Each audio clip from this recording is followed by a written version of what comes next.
anytime I come out with anything, I say, Lord.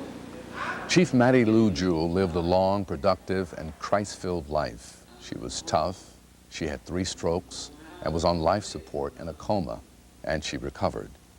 She came back to the church with full faculties and continued guiding the church. In 1991, she was quite ill and in the hospital. And in visiting with her at different times, she would constantly talk to me about moving back to Indianapolis from Illinois, my husband and I, and getting a home. She wanted to live with us. I have been groomed from a child to work in the church in every level of the church. I have held every office in the church to be held.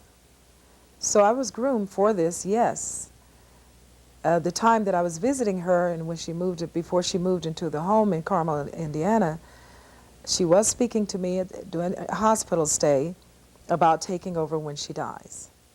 On April 16, 1991, at the age of 91, Chief Jewell died after heading the Church of the Living God for 57 years. The church was in extreme sadness after losing the most phenomenal leader they ever had. The church went into a time of emotional and spiritual depression. If it was hard on the church, it was unbearable for Dr. Manning. For the first time in her life, she was alone. All her life, she had her parents, and she had Chief. The little girl who was destined to lead now had to step forward on her own. Her first order of business was to ensure Chief had a homegoing ceremony that was befitting of royalty. Her casket was especially designed just like the design in the church. Chief Jewell was carried in a horse-drawn glass carriage equipped with silver sterling lanterns and made from English black ebay wood.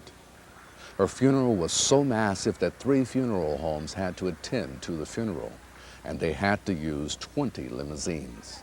There were over 3,000 people in attendance at her funeral, including many dignitaries. The streets were lined with people. People stood outside on their porches as the glass hearse rode by.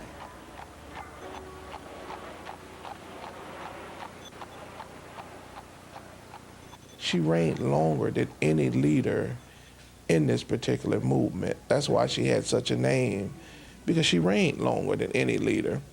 And I'll never forget, I was laying in bed and I was just wondering who would be our next chief overseer. I said, I wonder who would lead this church on, who would lead this church on.